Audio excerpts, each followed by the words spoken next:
3, 2, 1. 1. Let's get ready to rumble.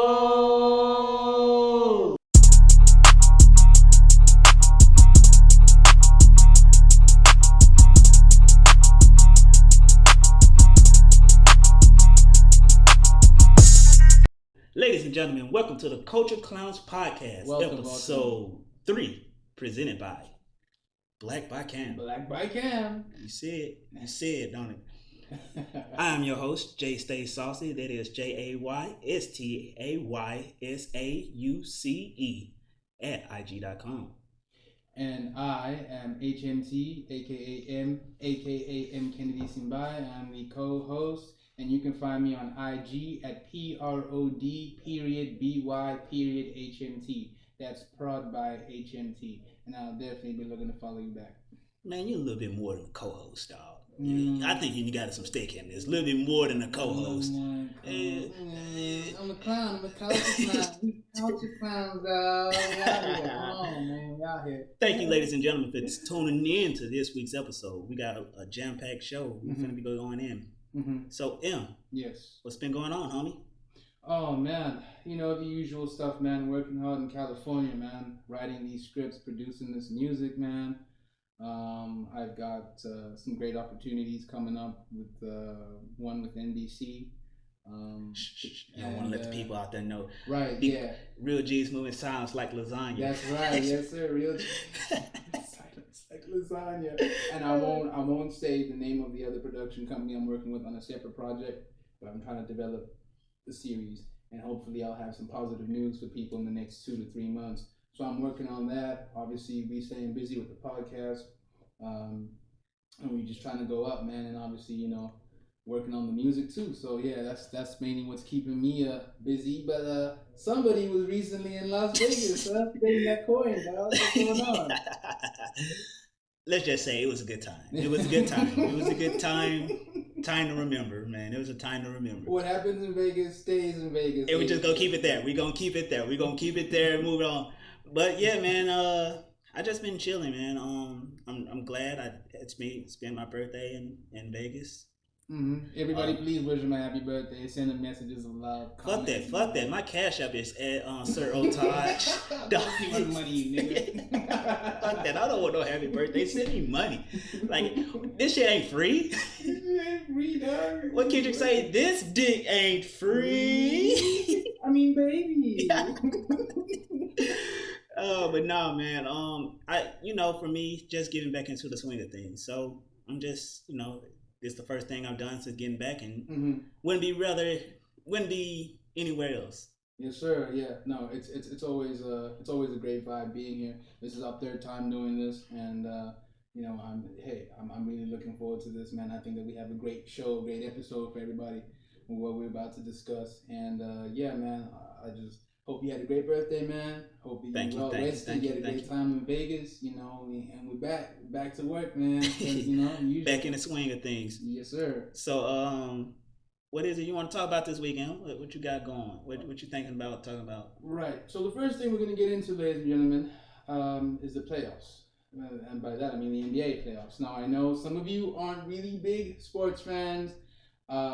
I would imagine that a lot of you, especially the Americans, do watch the NBA or are aware somewhat of what's going on. But I think it would just be cool to delve into that and just talk about how we feel about how the playoffs are going right now and where we feel how it's going to end up, who's going to win, biggest disappointment, that type of stuff. But you can take us off first. Well, first and foremost, I just think it's the Nets season. It's made for them to do it. Only way the Nets lose is if the Nets beat themselves. Like, that's the only way that they're losing. James Harden got injured, and I still don't buy anybody else really beating the Nets. Facts, man. But with that being said, I do think that, depending on how it shakes out, I think the 76ers could give them a run for their money if Joel Embiid stays healthy. Yeah. I think they can give them a run for their money, but I don't see any of the teams. That's weird. Damn. I don't see. This is a flip. Because they used to say the Eastern Conference, whatever, right? You know. But now I genuinely don't see any team in the West legitimately beating the Nets. Yeah. Or I mean, if the 76ers somehow pull it out and beat them and go on to the finals, yeah, maybe there'll be a more believe, But I really just like I said, Nets are gonna beat Milwaukee, easy money. Oh yeah, you think so? Yeah, I was gonna say, definitely with the team like the Nets, you got KD, Griffin, Harden, Irving, like that's a super team. It's actually unfair, dude. To be honest, like there's no reason why you shouldn't be winning, the finals. To be honest, there's no reason, and I totally agree with you. I think they are gonna beat the Bucks. You know what I mean? Like I just look, they're already leading the series, 2-1. The Nets are leading the series 2-1. I feel like Giannis is gonna have to pull something out the bag, like a crazy ass rabbit. I'm gonna be honest. I just don't see it. It's not. It's too much firepower. It's too much firepower, and Drew is cool. Yeah. But what's his name? Chris Middleton. He's all right. But they can't compete with those boys. They can't. Right. And then in the West, that's what my biggest disappointment was. Yeah. I was so pulling for Luka Maverick. Man, the Mavericks let me down, bro. Especially Porzingis, nigga. What the fuck are you doing? You like 7'2", bro. Like, how are you? Like, what are you doing, bro? Like what? Yeah, I definitely was, because I'm a Luka fan. I like Luka. I like his game. Yeah. That guy, man, he's special. He had a crazy playoffs, man. He was just getting points, man. He was just getting straight points. But in terms of the West, who do I see coming out the West? I don't know, man. I'm gonna be honest. I don't know, because I think Phoenix is gonna get slapped by Denver. Okay. Utah versus the Clippers, it can go either way. Mind you, the Suns are leading the series 2-0 against the Nuggets. So you think the Nuggets they're able to mount the comeback? You think they can do it? Yeah, I think they. Okay. I mean, they did last year, though. Hey, man. Hey. They got it in there. You can do it once. You can do it again. But here's the thing. Like, I do think this though. Here's my thing. How healthy is Chris Paul gonna last? That's my question. How far is Chris Paul gonna go and last? That's a good question. Like, granted, I'm saying this, and I don't know his injury update as of yet. I don't know like how he's been playing. I have taken a week off. So we plead ignorance, everybody. We plead ignorance. I have taken a week off, so I've seen like them play. Yeah. Straight up, but I do think Chris Paul could, if he stays healthy and stays healthy in the series, I do think that he definitely can get them over the hump to beat Denver. But my bet is still, like I said, I'm going to safe bet Denver, but I wouldn't be surprised if the Suns do go on. And like I said, I genuinely want to see Chris Paul actually make it past these semifinals. Like I do. Yeah, it'll be nice for him and Devin Booker, bro. Just it'll be nice. It'll be nice to see. You know what I'm saying? I'm not a hater. I'm willing to see niggas do that thing, bro. Push. Get there. So it would be nice to see. I want to ask you, Jazz Clippers. Jazz currently lead the series 2-0 against the Clippers. What do you think is going to happen there? What are your thoughts on that? I think the Clippers, I don't think they're going to choke. I think that the Clippers are weird. Sometimes, like, the Clippers are weird. Like, they play worse or they play down and depending on the competition. And it's weird. Like, they're weird as fuck. Like, I don't hate the Clippers. I don't got anything or begrudge anything against the Clippers. Like, it is what it is. Like, but it's like you kind of play down. Like, they have the potential to be great, but some reason they're not doing. They're not great. They're not great. Like, I don't know what it is. I really don't. But it really just comes down to, like, they're weird. So but to answer your question, I think that the Clippers do pull off and like mount the comeback and win. Maybe if it takes it to 7 games, it takes it to 7 games. But I don't see the Clippers losing out this early again. Yeah. If they do, some people are gonna get fired. They're gonna get fired. I was about to say, do you feel like a team with Paul George, Reggie Jackson, like Kawhi Leonard, do you think that they can even make an excuse if they don't beat the Jazz?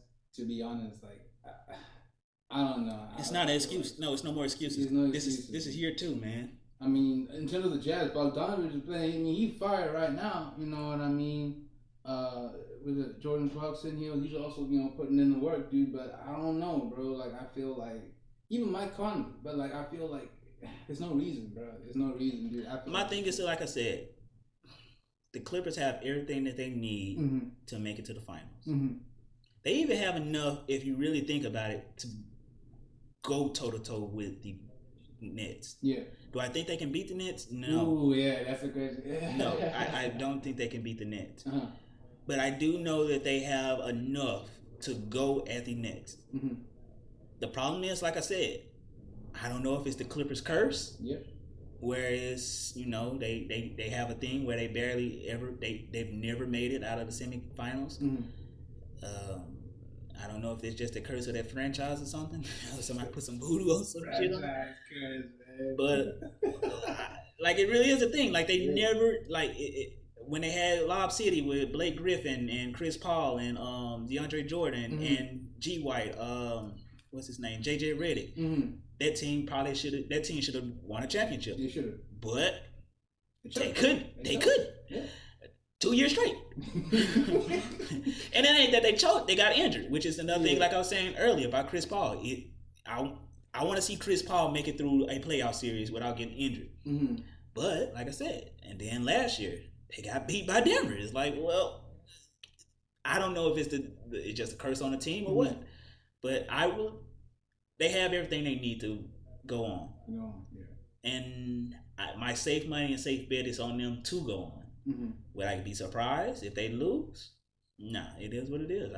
It's just that cursed franchise. The franchise curse. To end off the basketball conversation, do you think that the Lakers could have gone further had it not been for, I suppose, a series of injuries that I guess in some way affected them and kind of derailed their plans? Do you think that they could have done it, or? Honestly, full disclosure, I'm biased because I am a diehard LeBron James fan. Biased as fuck. Fuck you. Fuck you. I am a diehard LeBron James fan, and I genuinely believe, and I am one of those sympathizers that were like, yeah, well, I'm gonna say this: they were on a roll before the first injury, which was Anthony Davis. When Anthony Davis went down early in the year, and it was just LeBron leading, they was muddling, but they were still going. That's facts. Then LeBron goes down. They were still made 500, but it was like they was still muddling down, and they ended up in a play-in tournament. What do I think the Lakers could have went all the way if Anthony Davis did not get injured? Yes. Okay.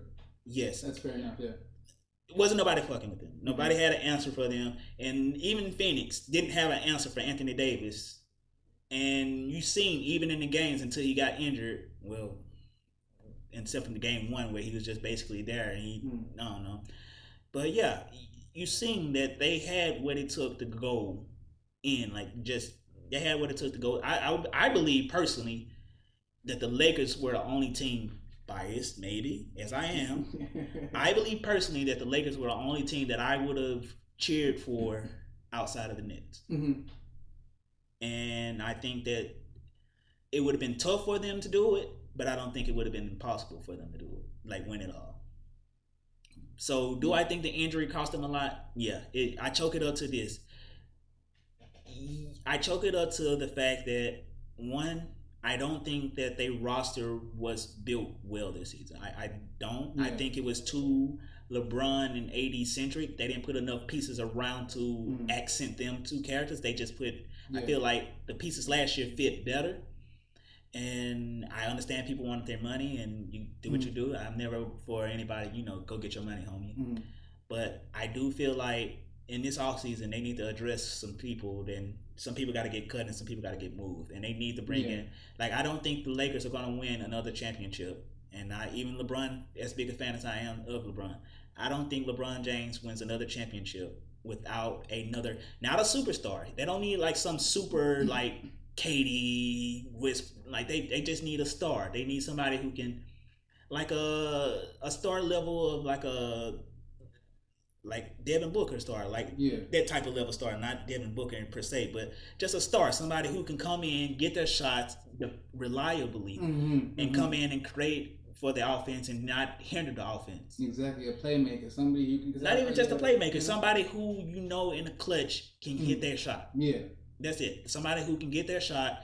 If LeBron dishes out to you, you're not gonna become a shaky warrior out there. You know. No, you're right. I feel like exactly like you said, the depth was an issue this season. I mean, they were really relying on other players like Alex Caruso, Dennis Schroeder, and those guys. And my thing is, I like AC. I like Caruso. Headband Caruso's crazy. It's crazy. Come but on. No, my thing is, like I said, you're right though. It was they relied too heavily on they did rely too heavy on just pieces, and I feel like LeBron's now in the age of his career where he's still a star of the team, and he's gonna be that way till he retires.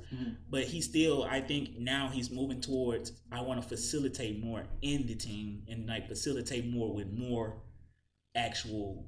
I don't think Anthony Davis would be enough of an accent for LeBron, in the sense that the thing is, Anthony Davis is always injured.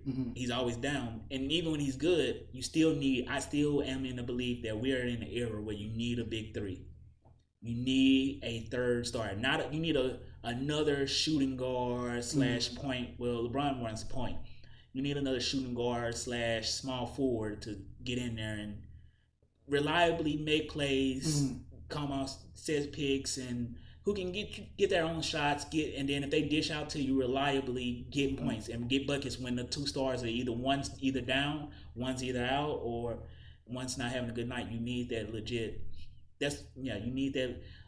You need that. Oh yeah. You need a Kevin Love. You need a Chris Bosh to, as in, for those who ain't hip on the basketball lingo, those are the two stars, the two other stars that LeBron had on his teams, both in Miami and Cleveland when he won his rings there. To me, they weren't like superstars, but they were just good stars that add on to and enhance the team. They were reliable players. You could put them in the game and know that they can hold their own and change the course of the game. Right. Yeah.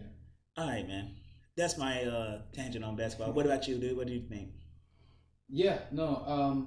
I definitely feel like it's the Nets, man. Honestly, I fully agree with everything you said, to be perfectly honest. I think the Nets have it this season. I don't see the Bucks beating them. I really don't. I feel like, I just feel like the Nets, just the way they play, dude, they just look so confident. They know each other. They know the game plan. It's a wrap, dude. It's a wrap, yeah. And I was disappointed with the Lakers. Being from South Africa, I didn't really know much about basketball when I was young. As I got older, I developed a love for the Lakers because of Kobe. I have a Kobe Bryant vest at home. So for me, like, I've just always, pretty much supported the Lakers as long as I've known about the game of basketball. And so it was disappointing, this season. But hey, man, like you said, they're gonna have to take a serious look at the depth. And they're gonna have to do some. Who was that? The Lakers, changes. Right? Yeah. I got you. They're definitely gonna have to make some serious changes. Okay, just moving on to the next subject. Hollywood and giving people opportunities. Right. My thing is work that right before we even to that. I want to ask you this: what separates somebody with a dream versus somebody with a passion in your mind? Or do you think there's two things? Because I'm gonna give you my answer on why I say that too, why I say dreams and passions, and then I'm gonna say why I separated them. So what is your opinion on that? Dreams and passions. Well, I think one can have a passion, right? So say you're a tennis player and tennis is your passion and you're really good at playing tennis. That's your passion, The dream is for you to be on a bigger stage, right? It's to be at Wimbledon, it's to be at Roland Garros, etc. And so the dream comes from that passion. But the thing a lot of people don't understand is a dream without execution is just a dream. Mm-hmm. You know what I mean? You've actually got to execute if you want to manifest what you're constantly thinking about. I definitely do believe in that, the law of attraction. One of my favorite comedians, Jim Carrey, has spoken over many years about the law of attraction, and I definitely do believe that. You know, so you can be a tennis player, you know where you want to go, you have this dream, but you actually got to execute. You've got to be willing to train. You've got to be able to do this and that. Otherwise, it means nothing. Exactly. It's just a scenario that you're thinking of in your head that you're not actually willing to do anything to get to. You know what I mean? And so for me, like I totally agree with that. And this is the reason why I preface it. Sorry, people, words. Still on vacation. So this is why I preference what I asked in this sort of mode of dreams and passions, because I feel like you said, yeah, it's a dream that you have to go to the next stage. Like, it's my dream to be $100 million man. That's my dream. But my passion is grinding it out and telling stories. Yeah. Whether it be through filmmaking, this podcasting, comedy, whatever. My passion is that. That's what I'm driven for. And to me, the difference between a dream and a passion simply is this. A dream is something you think about. A passion is something you live for. Exactly. Like, don't get me wrong. Like, I dream of, like I said, it's no question about it. I'm gonna get $100 million. Y'all hold me to that. Yeah. He will get $100 million. I'm gonna make $100 million. That's my dream. Yeah. But my passion is, I'm going to make my own production company. I'm going to make sure that by the time I leave this earth, my name is remembered. Exactly. By more people than just family and friends. Like, no offense, like, I love my family and love my friends, and I know that my name, whatever. But I'm trying to be historical. Yeah. I want to do something great in the world. That's my passion. Is doing great things, and then doing great things also, not only for myself, but doing things where I can big other people up, like help other people explore their dreams and passion. That's what I'm also like. My passion is trying to find, get to my $100 million goal, or get to my production company goal, or my own, business. Have your own network, or whatever it may be. My own brand, basically. That's my dream and my passion. But then also in that, the reason why I want to do that, and the reason why I'm so passionate about it, is because I know that, just like you see with Jay-Z, Lil Wayne, even Kanye West. He's a free man now, by the way. Just have to say that. He's with the car. He's out of the Kardashian curse. He's out of the curse, man. Never mind. 18 years. 18 years. Found the baby 18th birthday. Found out it wasn't his. But no, my thing. But all jokes aside, the things with those stars, though, what makes them so great is that they were great in their own thing, but then they made other people great. Facts. Without no Jay-Z, there is no Kanye. Kanye's what Kanye is. Say what you want about him. Kanye is what he is. Without no Lil Wayne, there's no Nicki Minaj or Drake. Facts. Or Kendrick Lamar. Well, he didn't necessarily put him on, but that was his influence. Kendrick said it. That's my influence. That's who I drew from. And I hear he was talking about how he remembered going to the studio with Wayne, and that ignited his fire and his passion by working with Wayne. But you realize that that's what separates the good ones from the great ones. Facts. Good people make themselves great. Definitely. Or make themselves big. Great people make other people big. That's a very, very good quote. You heard it from him, folks. The Nostradamus of our time, the Forrest Combs, the Confucius. He's all of them wrapped into one, man. He's all of them wrapped into one. Call me what you want, just don't call me broke. Although but no, all jokes aside though, like I'm really into that mode of, I want to not only be great in my own self, I want to make somebody else great, and I want to be able to put myself in a position to where I'm able to be that, like, for somebody, like, be that. Oh, this is the person, like, because of him, I'm here. But also in the same instance, I don't want to just be. Also, I don't want to just be a star, like a background star. Like I'm my own star too. Exactly. And that's my whole thing. Like I'm my own star, but at the same time, I also realize the importance of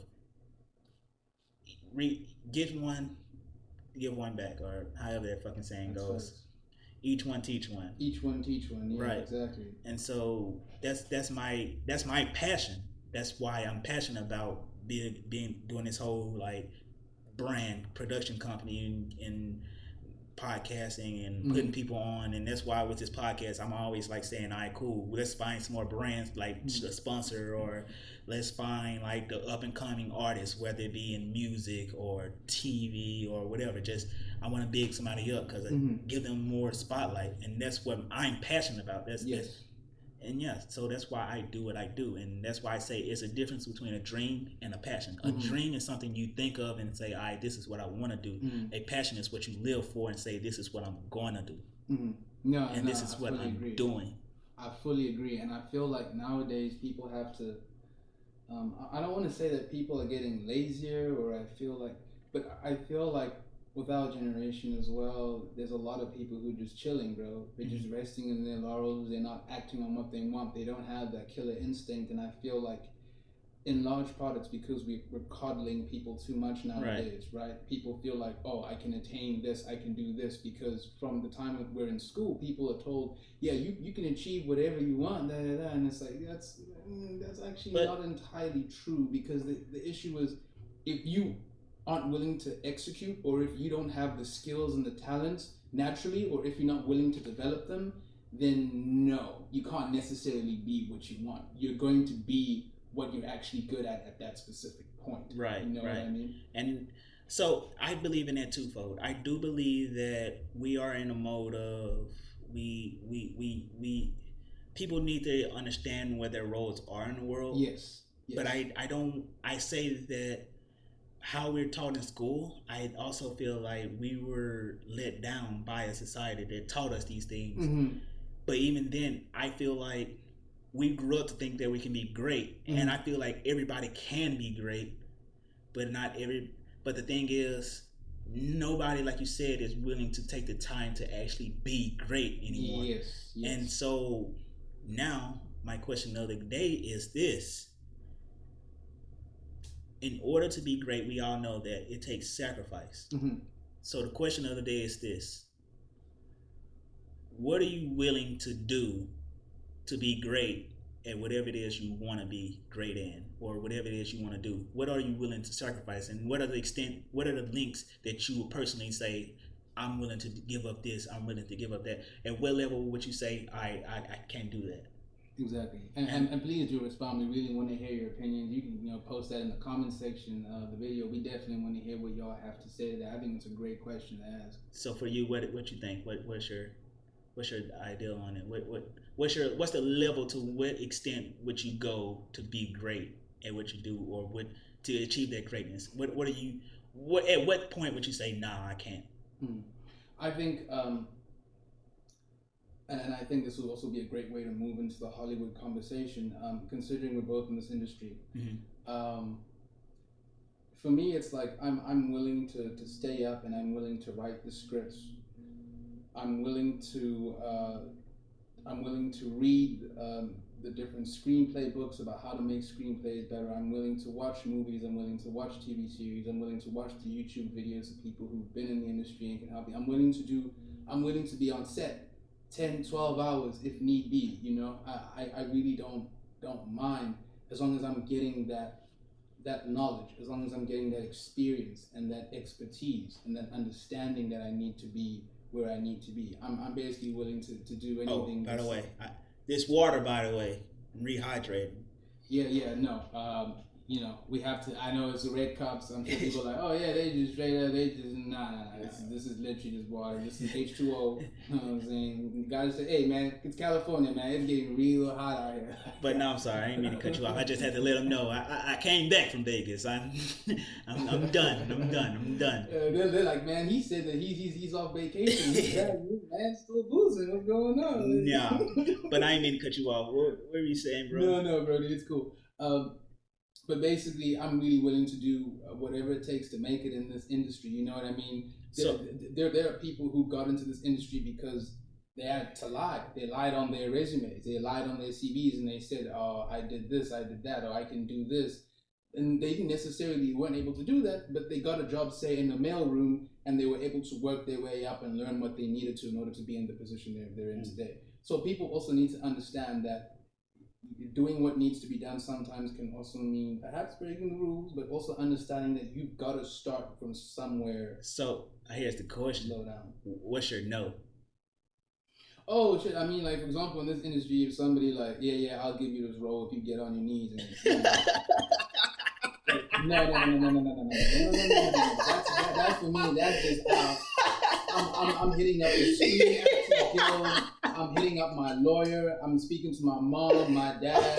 I'm in my 20s, but I'm hitting them up, and I'm like, yo, this is literally just happened. I'm hitting up my manager, my agency. I'm gonna be like, yo, I'm trying to make it in this industry. Y'all know I'm hard working. I'm willing to do a lot, but this guy just said he want me to get on my knees, and hey, I ain't with that. You feel me? So.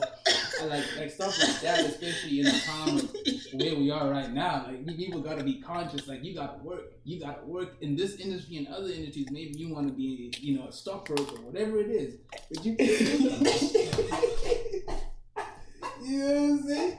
You gotta be careful. You actually gotta be careful.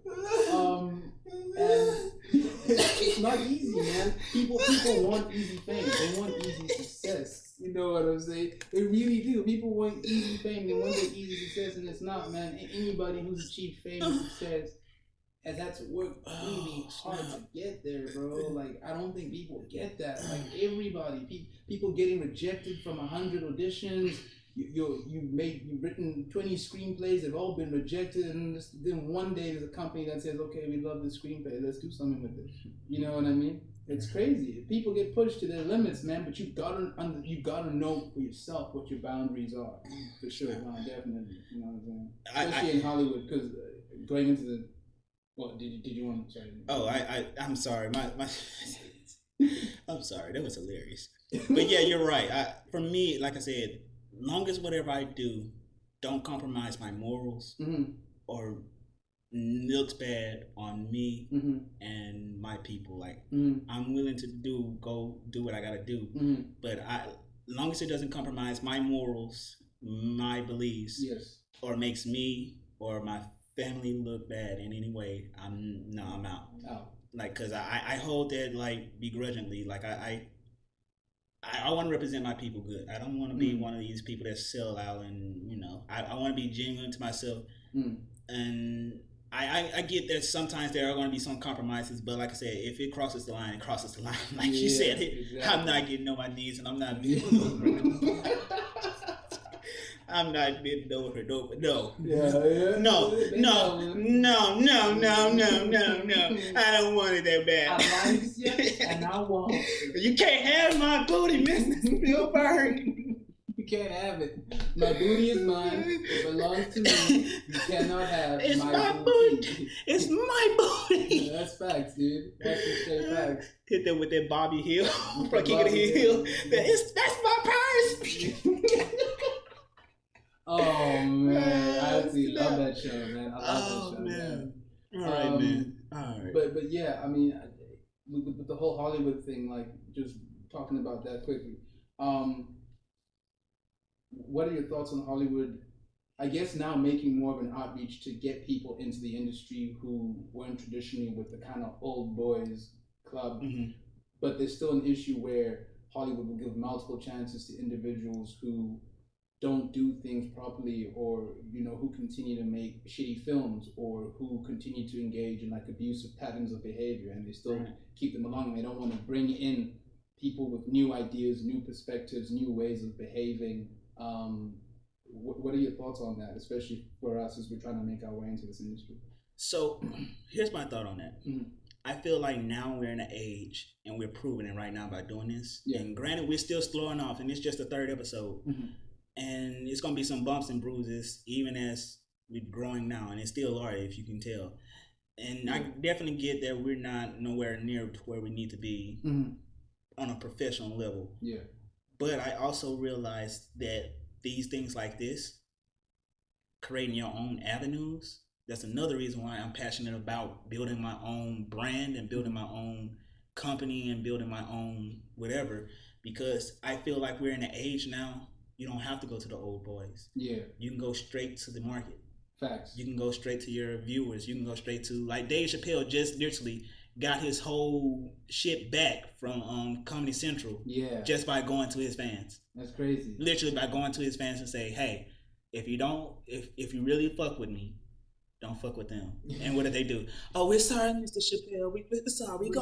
We're sorry. It wasn't cool of us to do that, to use your material without actually like paying you. Right. You know? And then but I say that to say this. It's going to be harder. It's harder now because everybody has this avenue and everybody's doing a podcast or everybody's doing their own shorts and their own little things that they're shooting on their phones. And it's hard. I get it. Mm-hmm. But also I realize that nothing in life worth going and fighting for is easy. Like I'm full of that belief. And so for me in that sense, I'm sorry, let me get a little bit more light in here. I believe that right now doing shit like this and really just going out there and building your own, creating your own base. Yes, sir. It serves you better than trying to go to like Mr. Hollywood. Oh, Mr. Hollywood. That keeps you from these positions where you gotta go bend over and get on your knees and shit. Because if you go to, let's say for instance, this shit pops off. Like I know it can and I know it will. 100%. Yes, sir. We already got our shit settled. Exactly. They coming to talk to us. We're not going to, oh please, Mr. Hollywood, help us out. We're not begging for anything. No, because we've shown that we can have our own setup here. That's successful. Like, please, master, please help us. No, we're in a position now. No matter color, race, or whatever, you're in a position to where you have all this equipment, and you can literally from your fucking phone, like I'm doing right now, like we're doing right now, right? Thanks. Buy a couple like $100 light kit, like it ain't even $100. I think it was $60-some or whatever. Tripod that don't cost like $800. It was no tripod. Fucking cost $20. It was $20 tripod, and like from your phone, good quality phone, whatever. And you can create your own shit. Thanks. Like I feel like we're in a time right now where if you can't do it. I feel like. You can't do it the old way anymore, because the old way is only for those who's waiting for something. The thing about the old way is it caters to a select group. Yes, and that select group don't talk to the majority or the actual people. They're out of touch with right exactly with the majority of people, what people actually want to see on television. And so I feel like this: if enough of us, and this was something I was thinking about. While I was in Vegas, I was like, if enough of us as creators, not even on some like black people shit or white, whatever, race shit, if enough of us said, no, we want to go in and create our own legacy company, we can do that. Good. We can go in and create our own Warner Brothers, fucking Time Warner, Disney. We can create our own avenue like that where we can create like our own content, our own music on our own rights, and we can control the distribution of that. And that's basically what people like Charlie Chaplin did, bro. Right. He was ahead of his time because he was like, I don't have to necessarily go by the big studios, man. I can meet with other actors and create our own thing. And that's the thing. Like, I feel like with this, right? And I have this idea. And all I need is like 10 creators from 10 different aspects. We can literally create a company where it's like a Warner Brothers, where it has multi-divisions. And in that company, we can go in, fund it, and then crowdfund it or do whatever. and raise the money to where we can create our own projects. Yes. And then through these different mediums that we have at our access and at our computers, distribute it all out ourselves. Hell yeah. Take all the and I hope they don't fucking snipe me for this shit. I hope they don't snipe me for this shit. This is probably why I'm gonna get blacklisted. This is why I'm gonna get blacklisted right here. Oh, they definitely did. This nigga right here, J. Combs. I guarantee you, it's gonna if our video gets taken down, this is the reason why. But no, I shadow banning the talent, bro. That's crazy. No, but no, I feel like if all I need is right, a group of people who really want to just work. And then I feel like within 5 to 10 years, we can create music, movies, TV, fashion, distribute it all ourselves. Yeah. Like with our own whatever, right? Raise the money for it, and then with the own, like, let's say for instance, if I get 5 more people with, let's say, 500 followers on IG or something, that's what 25,000 people that I know are watching what we're doing. Boom. That 25 people pay for it. Shit. Got too hot. Yeah. All right. Sorry about that. It had a little camera issue. Sorry about that, folks. A little technical issue. But no, what I was saying is, if like 10 people, right, came together and said, this is what we want to do. We're going to create this company. And with this company, we can have all these different divisions. We can create our own type of Warner type company where it has a multi-levels and all this different like music, movies, all that entertainment aspects. Yeah. And then we could distribute ourselves. And then it could be one of those platforms where, you know, you don't have to go to a big thing. It's just like you come to us and then be like, all right, cool, we can help you out. But it has to, you know, it has to be with those people. It has to be a cohesiveness of this is what we want to do. This is keep the main thing, and that's the hard part. It's finding those people that, you know, really are about that. Oh yeah, and if you're trying to tap in with us, if you're trying to work in any kind of way, you can of course hit us up on Instagram, or you can email us. We will of course be putting those deets, you know, in the video bio section, so people can check that out. But obviously, what you're saying is a really cool thing, especially because we're trying to, you know, people are trying to get into business for themselves. They're trying to invest and create opportunities. And so the more we all work together, the better off the community is as a whole. Yeah. All right, now. So let's go ahead and wrap this up, Em. And how I want to wrap it up, as we always do, the question, or rather, the artist of the week. Yeah. So, Em, for this week, who do you got as the artist of the week? Right. So for me, the artist of the week is a dude named Exo Kaiser, or Exo Kaiser, EXOKAISER. He's got videos out on YouTube, and he's also on SoundCloud. He's got a really cool track called Pesos, PESOS. So I really implore everybody, check that out. I think he's a dope artist, and I'm pretty sure he's gonna blow up soon. He's definitely getting a lot of traction in the underground. Yeah. I'm definitely gonna check him out. Go check him out. And also, if you're an artist out there and you want to get shouted out, definitely hit us up. Yes, please do. At the Clowns of Culture IG. And we definitely gonna give you a shout out. And if we're not just talking about music, when we say artist of the week, we mean all forms of art. If you fucking go outside and play the little buckets outside of fucking Costco, definitely we hit you up, man. We definitely shout you out. Or if you go paint you know, murals on the side of churches, whether legally or illegally, we'll definitely shout you out. Yeah, like, sure. Whatever you do, man, your art is your art, and we definitely want to big people up. Like I said, I'm all in the business of, if I go, I want to bring somebody else with me. Oh, yeah. I don't want to just bring somebody else with me. I feel like you can measure how much a man's really worth with how many millionaires he's made. That's a very good question. Very good point. Sorry. Like, think about this. Put it like this: how many millionaires have Jeff Bezos made? That's fact. That's a very good question. And how much is Jeff Bezos worth? Yeah. How many millionaires have Jay-Z made? And how much is Jay-Z worth? Yeah, billions now. Damn. Like I said, you can measure a man not by how much he spends on. Or woman. Yeah. Not by, you can judge a person by not how much money they say they got, not how many fancy cars they got, not how much they flash on the ground, but how many millionaires they have in their circle. That's facts. And so, with that, that's episode 3, and that's close, and that's a wrap. That's a wrap. Until next week. Until next week, folks. Take care now. Culture Clowns, we out. Out. Boom.